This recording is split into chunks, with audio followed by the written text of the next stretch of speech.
ورحمة الله وبركاته.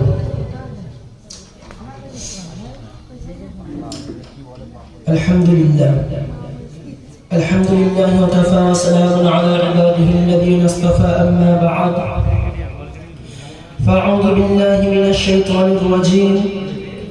بسم الله الرحمن الرحيم. وقاتلوهم حتى لا تكون فتنة. صدق الله العظيم. সর্বাধিক প্রশংসা বিশ্ব নিমন্ত্রণ সেই মহান আল্লাহ রাব্বুল আলামিনের দরবারে, যিনি মহিয়ান গরিয়ান সর্বশক্তিমান, যিনি অভয় অক্ষয় অনাদি অনন্ত অসীম দয়ালু কৃপাবান। সমগ্র সৃষ্টি জীব জানার করে গুণগান, জানার বিনা অনুমতিতে চন্দ্র সূর্য তারকারাজি উদিত হয় না, অস্ত্র যায় না। যিনি আমাদেরকে 18,000 মাখলুককে সৃষ্টি করে এই মানব জাতিকে শ্রেষ্ঠত্ব দিয়ে পৃথিবীর বুকে পাঠিয়েছেন, এর জন্য আমরা সকলে শুকরিয়া শরীফ বলি আলহামদুলিল্লাহ। তারপরে জানাই বিশ্ব নবীর প্রতি, যিনি মানবতার অলংকার, নবীকুলের শিরোমণি, যিনি মা আমিনার লাল, মরুর দুলাল, মক্কার বাতি, মদিনার জ্যোতি, সেই নবীর সামনে আমরা সকলে অন্তর এবং অন্তরস্থল থেকে বলি সাল্লাল্লাহু আলাইহি ওয়াসাল্লাম।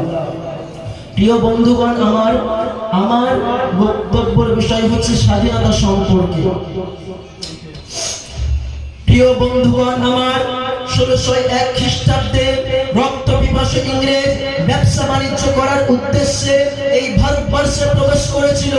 এই ভারতবর্ষের সৌন্দর্য দেখার পর যখন তাদের এই শরীরের মধ্যে সুসন্দেবে শিরন জেগে উঠেছিল, ঠিক তখনই তারা শুরু করেছিল এই ভারতবর্ষের বুকে আধিপত্য বিস্তার করার আপ্রাণ প্রচেষ্টা। অবশেষে 1757 সালে 23শে জুন মুর্শিদাবাদের পলাশী প্রান্তরের আম্রকাননে নবাব সিরাজউদ্দৌলাকে পরাজিত করে দুর্বল অসহায় ভারতবাসীর আবাল বৃদ্ধ বনিতার উপরে অকথ্য অনির্মম অত্যাচার চালানো হয়েছিল।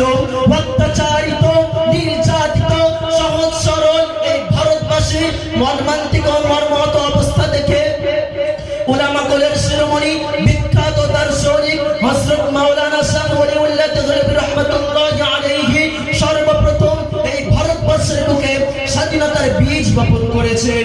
এরপর তার সুযোগ্য সন্তান শাহ আব্দুল আজিজ দেহলভী রাহমাতুল্লাহি আলাইহি 1803 খ্রিস্টাব্দে কুরআনের নির্দেশে ওয়াকাতিলুহুম হাত্তা লা তাকুনা ফিতনা এই আয়াতটির দিকে লক্ষ্য করে ওই অত্যাচারী জালেমদের বিরুদ্ধে জিহাদের ফতোয়া ঘোষণা করে দিল।